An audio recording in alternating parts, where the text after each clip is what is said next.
Good evening everyone. Welcome to 119th video. I think it's 119. Just a moment, let me see this.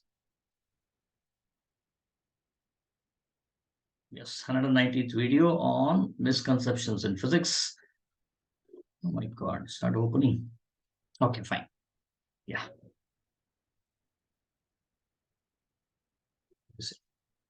Yeah. Okay, so my name is Ratankar Rao. I teach physics in an international school in Bangalore, and my passion is to do videos. So this is all about myself and the concept of having something like misconceptions in physics arose by looking at the students' papers when I grade them. And as a result of this, I have seen some trivial mistakes which the students commit. The reason behind this is because I observe that a correct concept, a concept which they have understood it correctly, but unfortunately they use it in a wrong context, and hence they commit lots of mistakes, and hence they lose marks. So the motive of these videos is to look at those mistakes, those problems, and let them know like why they commit a mistake like this. And hence, so far, with the help of all the students, their alumni, and so on, I have been able to generate so much number of problems. In fact, there are a lot number of problems also. And yeah, so currently we are working on one such problem, which is on logical reasoning. Okay, so currently I have just worked only on the set of problems which are related to mechanics, and we have not gone beyond this. Okay, so let us do this. This is a never-ending process, like it keeps on continuing. Initially, I thought we'll do only problems for maybe 15 videos, 20 videos, and so on. And now, fortunately, I've been able to do something like around 119 videos. Okay, now let us begin with this. So the problem here is a body with, let me mute my video. The reason is because I have a bit of bandwidth problem here. Okay, let me mute my video. Right. So a body with zero initial velocity. Yeah. Just a moment. We've done this, right? Okay.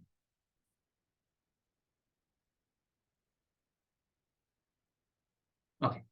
So a body with zero initial velocity moves down an inclined plane of from a height h. This is my inclined plane. H moves down an inclined plane. So I kept the object over here. So it starts moving downwards with an initial velocity u equal to 0. Okay. And then ascends along the same plane with an initial velocity v, and then ascends with an initial velocity v, such that it stops at the same height. Now, first time what I do is trial one, what I do is I drop an object from here. Let this angle be theta. So the moment I leave my fingers, so automatically the object starts sliding down. Okay. Object starts, oh my God, so once again come. Okay, there's something wrong with my camera, I think. Right, okay, let it be. Okay, so the object starts sliding down. Then the question here is that, let us say the time taken here, let me call this as downtime TD. Okay, time taken is TD. Then what we do is, now we push if we take an object, it's the same object, you take it up over here of same mass, keep it here at the bottom of the incline, and then I start pushing this. I push this, and as a result of it, the object starts moving slowly. Okay, when it moves, I apply an initial velocity here. I apply some velocity over here. Then it starts moving and it reaches this point. The moment it reaches this point, okay, it stops, which means I have given some initial velocity here, u here. Okay, and then in what time? So let us count the amount of time taken. Let this be t up. T up. Now the question is, in which case is the time of motion longer? Okay, so usually when I ask this question, students generally think that, okay, see, while coming down, it moves faster. While going up, it moves slower. And as a result of it, definitely the downtime should be lesser than uptime. Okay, which means, let us say, for example, downtime could be 5 seconds, uptime could be 8 seconds, right? So 5 seconds should be less than 8 seconds. This is what most of them do it. Okay, now let us try to solve this. This is a misconception. Okay, once again, a logical reasoning. We just look at it and we think, okay, might be this is possible, but which is completely incorrect. Let us try to solve this problem. See, when you say solving this problem, no data is given now. How do I solve it? Right? So this is what most of us think. But in fact, when you have a paragraph given, when you read it, now you can assume things and then try to derive it. Now let us start solving this. Okay. The first is I have an inclined plane. I drop an object from here. Now, as a result of it, it starts moving like this. Now, why should it move? Simple question. It moves because somebody is pulling it. Now, who is pulling it? Gravity is pulling it. Gravity is pulling it. Where is the gravity? Gravity is acting like this over here, right? So, why does it pull like this? The reason is because now we know that g sine theta, a component of g, this is your mg. Okay, this is my angle theta. This is my 90 degrees. Let me write it down for those who have not been exposed to this resolution component. Okay, let me just explain it like this. This is my angle theta. This is my angle theta. And this is my mg vector.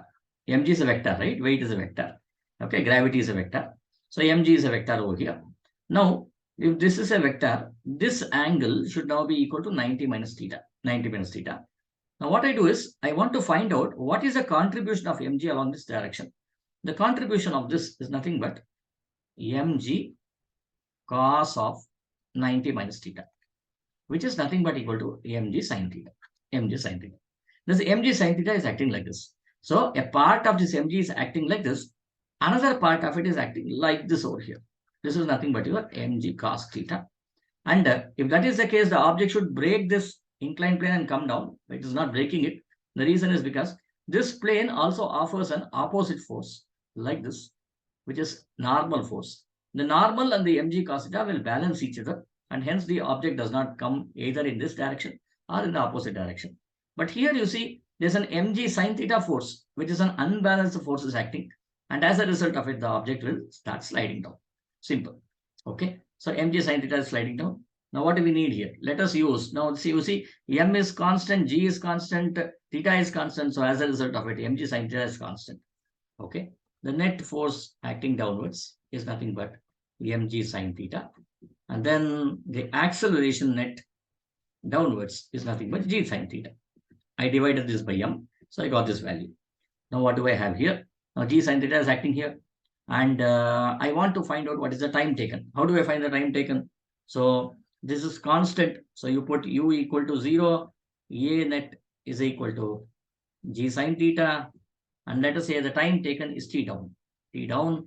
And the length of this incline, let me assume that the length of this incline is some L. Is some L over here. So I will write this as S equal to ut plus half at square. I'll write L is equal to ut. What is u? Ut is 0 into t plus half into, what is this g? G is nothing but I'll just write this as g sine theta into t down square. I'll write like this. So thus, now what we get over here, I can write an expression for t down. Oh, t down should now be equal to 2 times L divided by g sine theta square root. Okay, you can simplify it. I am just moving it faster. You can simplify it with your notebook and pen and you can get the answer. Okay, we have got an expression for the time taken by the object to start from here and to reach here. Next, what is that we need to do? We need to find out, okay, in a similar way, how do I get the value of t up? Now, once when I get it, then I can compare between these two and say, okay, whether t up is greater than t down or not. Right? Now, let us do that also. So, towards it, while an object is being pushed from here, I said that you are pushing it with an initial velocity u, and when it goes here, its velocity becomes v. So, therefore, your acceleration with which you push here is nothing but v minus u divided by t. Now, this should now be equal to minus g sine theta. Why minus g sine theta? The reason is because when you push it across, you are going against gravity, right? So, therefore, now mg is the force which is acting here. Now, what is the force actually acting here? If I just keep it like this is just mg sine theta. Mg sine theta. If I ask you about what is the acceleration, remove this m here, you get g sine theta. Now, if you want this one to go upwards, what you should do? You should apply a force larger than this force so that the object starts from here and it keeps on moving. Or at least you should apply this much amount of force. G sine theta should be the force applied so that the object starts moving across. So you are applying this force. But if this is the positive direction, then this should be the negative direction. Okay, the opposite direction should be negative. That's why I wrote this as minus g sine theta. Okay. So now v is 0 minus u divided by now this is t up. Let me write t up over here. T up is equal to minus g sine theta. Minus g sine theta. Then you have this minus and this minus goes away. So which means t up is equal to u divided by g sine theta. U divided by g sine theta. Now what is this we have got? We have got an expression for the t up.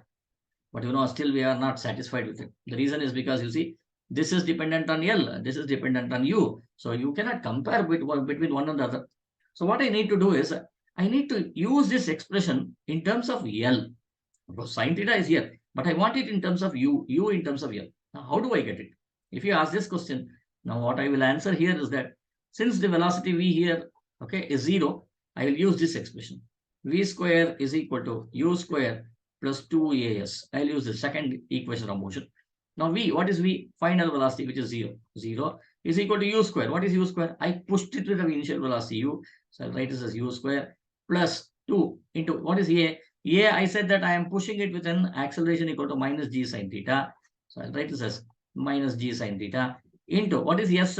S is nothing but the length of the incline, L over here. Thus, I can now write U square is equal to 2gl sine theta. Now I got this expression. Now what I will do is, from here what do I understand? I get the value of u is equal to square root of 2gl sine theta. Oh my god, I don't have space. 2gl sine theta. Now I take this value of u and substitute it here. I take this value and substitute it here. So when we do this, now I get t up is equal to square root of 2gl sine theta divided by g sine theta. So what do we get here as a result of this? Now this will now become, if you simplify this, you get the answer as 2g divided by 2gl, right? No, you don't get a g here. You get a l here, 2l divided by g sine theta. Now note this, t up is given here, t down is given here. Now t down is 2l by root of 2l by g sine theta. T up is also equal to root of 2l by g sine theta. What do you infer? You infer that t down is equal to t up. Okay, amazing, right? We never thought that these two will be equal. Okay, the first time when you read the problem, you always think, how can it be possible? But this is what you observe. The reason is because whether a particle has to go upwards or downwards, there's only one force. Okay, what is that force? Gravity. And how is that direction? Direction is always downwards. Whether you are going upwards, direction is downwards. When you are coming downwards, direction is downwards. If you talk about logically, you should only answer it like this. When the force is constant and the direction of the force is also a constant, then it doesn't matter whether you are going upwards or downwards, provided that there is no other external force acting. Okay. Now, if you ask me, how does that external force change? For example, if I have a friction here, then your results will definitely change. Okay, your results will not be the same. Okay, so as a result of this, because when this is sliding down, friction will act upwards. When this is going upwards, friction will act downwards. In a similar way, okay, when you are throwing an object upwards, even then, when you are throwing an object upwards, the air resistance, if you consider air resistance, then things would be different. Okay, so therefore, see to it that so the external parameters are being ignored and only a frictionless plane is considered here, and only gravity, and that too if it is acting downwards or upwards, whatever it is, then okay, you observe that T up will be equal to T down. I hope you have understood this problem. If not, do write back to me. I'll be happy to make another video based on this. I know this concept is a little bit heavier for 9th and 10th graders, but of course, for JEE mains and advanced students, or those who are studying on 11th and 12th, okay, this will be much more easier for you to grasp it across. Okay, though extensive use of trigonometry is being seen, until unless you don't learn trigonometry or maybe the resolution of vectors, this problem will always go avoid. Okay, thank you friends for watching this video. Do like, share and subscribe to my channel for more updates. Thank you.